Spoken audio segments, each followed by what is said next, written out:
주님과 함께하는 이 고요한 시간, 주님의 보좌 앞에 내 마음을 쏟네. 사랑하는 성도 여러분, 오늘도 이 아침에 하나님의 은혜가 우리 사랑하는 성도님들의 가정과 삶 속에 함께 하시길 간절히 축원합니다. 우리 함께 기도하겠습니다. 하나님, 오늘도 새날을 열었습니다. 하나님의 은혜가 우리 성도들의 가정과 또 일터와 또 모든 하나님 오고 가는 발걸음 위에 함께 하여 주셔서 안전하게 하여 주시고 건강하게 하시고 그 마음 불안하지 않고 평안하게 하여 주옵소서. 그 손으로 하는 일들이 형통하게 하시고 잘 마무리해가는 그러한 연말이 되게 하여 주옵소서. 삐래 하나님, 저희들 대림절 살아가고 있습니다. 주님 맞이할 준비 잘할 수 있는 깨어있는 성도들 되게 하시고 사단의 유혹과 시험에 물들거나 빠져들지 않도록 늘 지켜 주옵소서.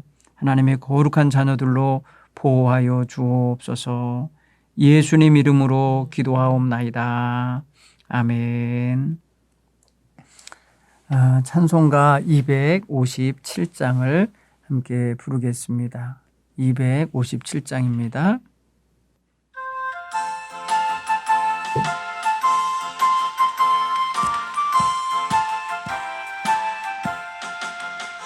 마음에 가득한 의심을 깨치고 지극히 화평한 마음으로 찬송을 부르는 어린 양 예수의 그 피로 속죄함 얻었네. 속죄함 속죄함 주 예수 내 죄를 속했네. 할렐루야 소리를 합하여 함께 찬송하세. 그 피로 속죄함 얻었네. 금이나 은 같이 없어질 보배로 속죄함 받은 것 아니요. 거룩한 하나님 어린 양 예수의 그 피로 속죄함 얻었네. 속죄함 속죄함 주 예수 내 죄를 속했네. 할렐루야 소리를 합하여 함께 찬송하세. 그 피로 속죄함 얻었네. 나 같은 죄인이 용서함 받아서 주 앞에 옳다함 얻음은 확실히 믿기는 어린 양 예수의 그 피로 속죄함 얻었네. 속죄함 속죄함 주 예수 내 죄를 속했네. 할렐루야 소리를 합하여 함께 찬송하세. 그 피로 속죄함 얻었네. 하나님 주시는 말씀을 봉독하겠습니다. 오늘은 다니엘서 8장 1절로 14절 말씀을 보겠습니다.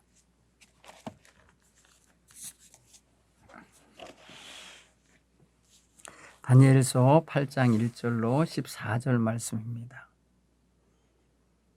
나 다니엘에게 처음 나타난 환상 후 벨세살 왕 제3년에 다시 한 환상이 나타나니라. 내가 환상을 보았는데 내가 그것을 볼 때에 내 몸은 엘람 지방 수산성에 있었고 내가 환상을 보기는 을레강변에 서이니라.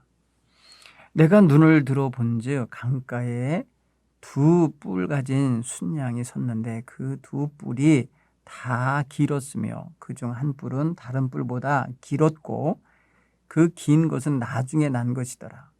내가 본즉 그 수양이 서쪽과 북쪽과 남쪽을 향하여 받으나 그것을 당할 짐승이 하나도 없고 그 손에서 구할 자가 없으므로 그것이 원하는 대로 행하고 강하여졌더라. 내가 생각할 때 한 순념소가 서쪽에서부터 와서 온 지면에 두루 다니되 땅에 닿지 아니하며 그 염소의 두 눈 사이에는 현저한 뿔이 있더라. 그것이 두 뿔 가진 순양 곧 내가 본 강가에 섰던 양에게로 나아가되 분노한 힘으로 그것에게 달려가더니 내가 본즉 그것이 순양에게로 가까이 나아가서는 더욱 성내어 그 순양을 쳐서 그 두 뿔을 꺾구나. 순양에게는 그것을 대적할 힘이 없으므로 그것이 순양을 땅에 엎드려뜨리고 짓밟았으나 순양은 그 손에서 벗어나게 할 자가 없었더라. 순염소가 스스로 심히 강대하여 가더니 강성할 때에 그 큰 뿔이 꺾이고 그 대신에 현저한 뿔 넷이 하늘 사방을 향하여 나더라. 그 중에 또 한 뿔에서 또 작은 뿔 하나가 나서 남쪽과 동쪽과 또 영화로운 땅을 향하여 심히 커지더니 그것이 하늘 군대에 미칠 만큼 커져서 그 군대와 별들 중에 몇을 땅에 떨어뜨리고 그것을 짓밟고 또 스스로 높아져서 군대의 주제를 대적하며 그에게 매일 드리는 제사를 없애버렸고 그 성소를 헐었으며 그의 악으로 말미암아 백성이 매일 드리는 제사가 넘긴 바 되었고 그것이 또 진리를 땅에 던지며 자유로 행하여 형통하였더라. 내가 들은즉 한 거룩한 이가 말하더니 다른 거룩한 이가 그 말하는 이에게 묻되 환상에 나타난 바 매일 드리는 제사와 망하게 하는 죄악에 대한 일과 성소와 백성이 내준 바 되며 짓밟힐 일이 어느 때까지 이를꼬 하매 그가 내게 이르되 2300 주야까지니 그때에 성소가 정결하게 되리라 하였느니라. 아멘. 다니엘은 또 3년 후에 자기가 도저히 이해할 수 없는 새로운 환상을 보았다고 또 이야기를 하네요. 여러분, 환상이라는 것은 항상 묵시적인 요소가 있어서 풀어내야 되거나 이해해내거나 해석해내야 될 여지가 아주 농후하게 담긴 그런 언어들로 또 그런 광경으로 되어 있습니다.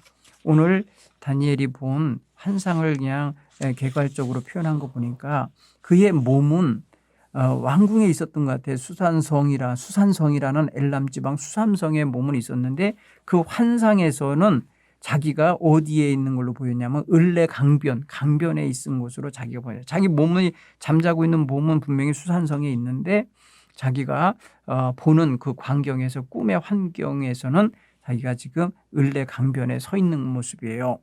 근데 눈을 들어 보니까 강가에 두 뿔 가진 순양이 나타났는데 그 순양 뿔이 두 뿔이 길었는데 그 뿔로서 서쪽과 북쪽과 남쪽을 향하여 들이받아댔다. 이게 무슨 마치 싸우는 걸 의미하죠. 순양이 당할 짐승이 하나도 없었고 그 손에서 구할 자도 없었으므로 그가 원하는 대로 강해졌다.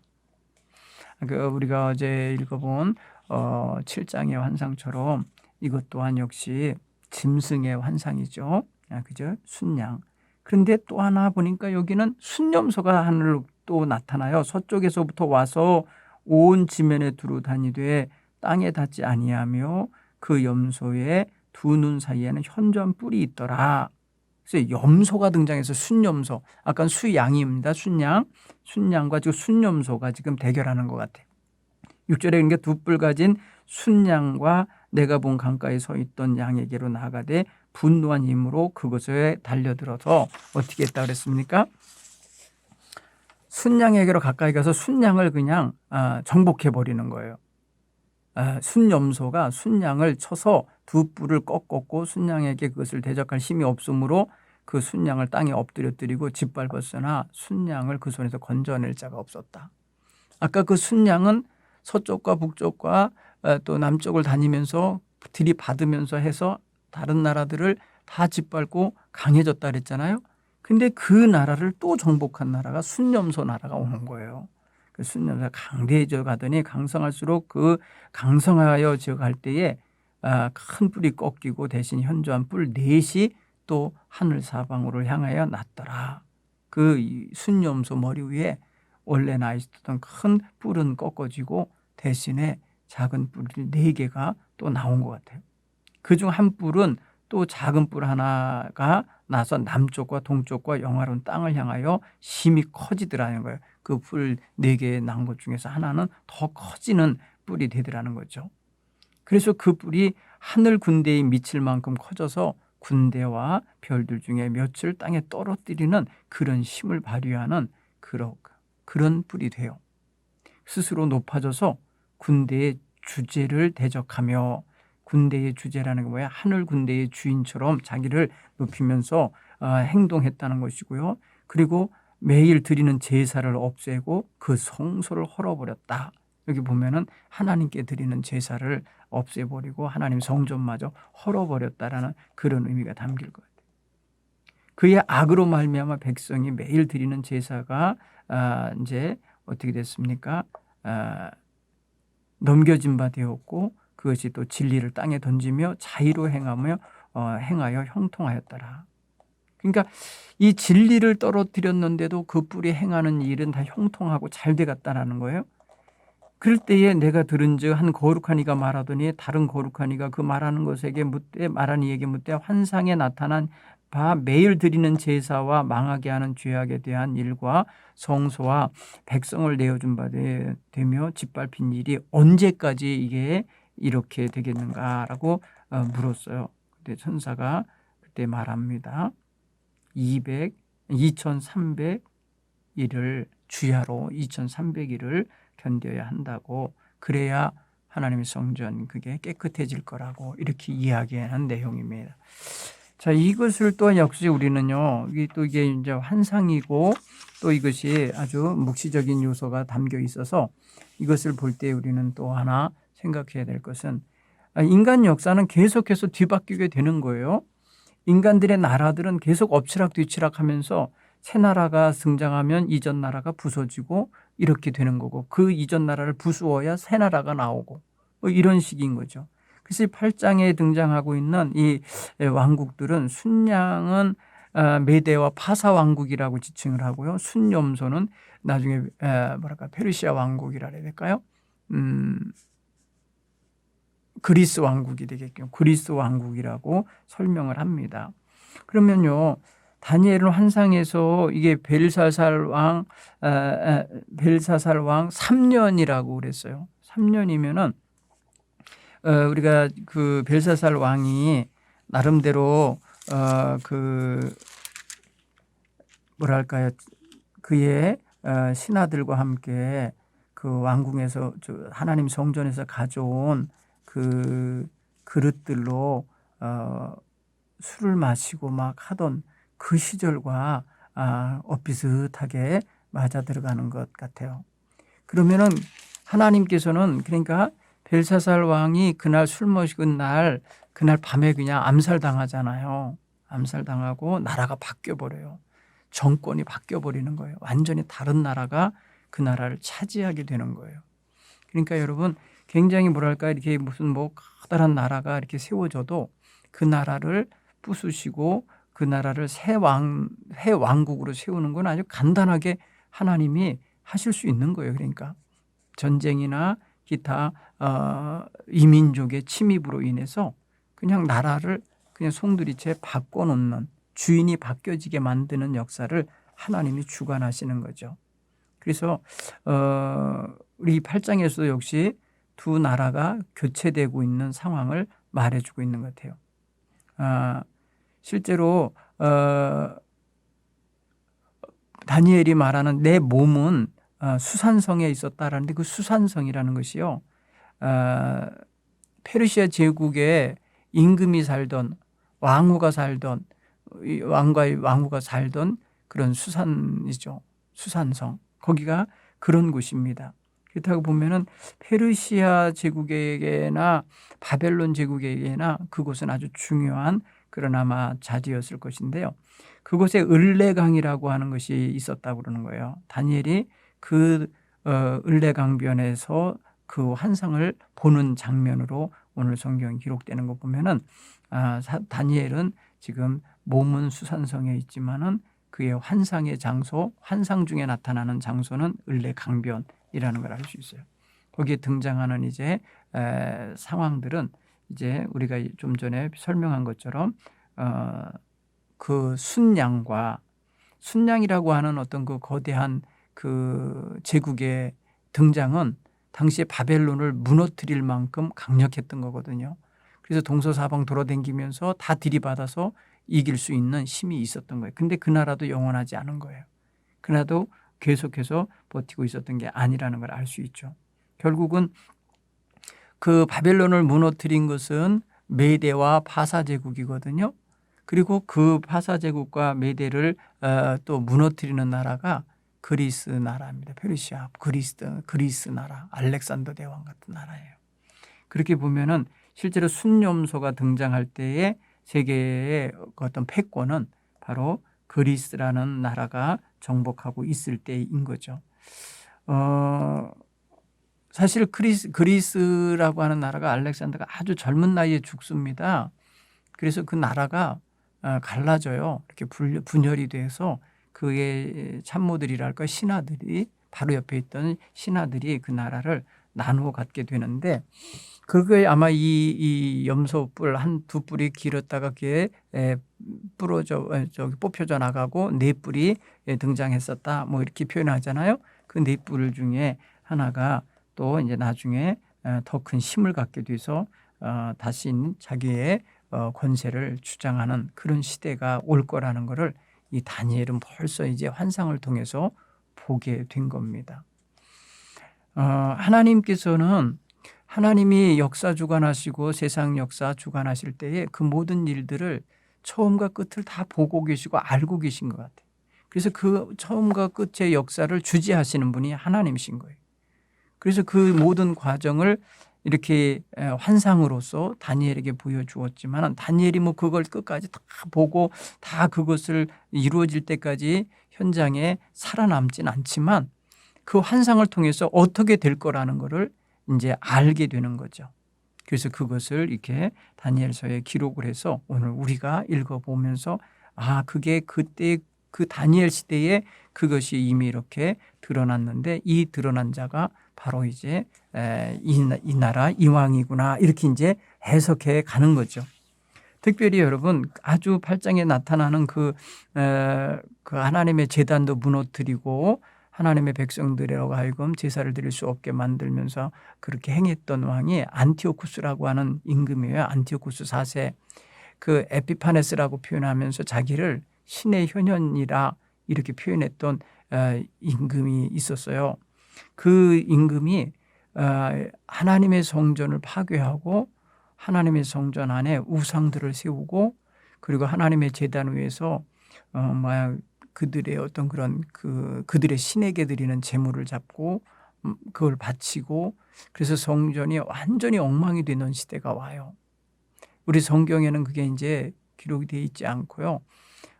신약과 구약 사이에 있는 시대거든요.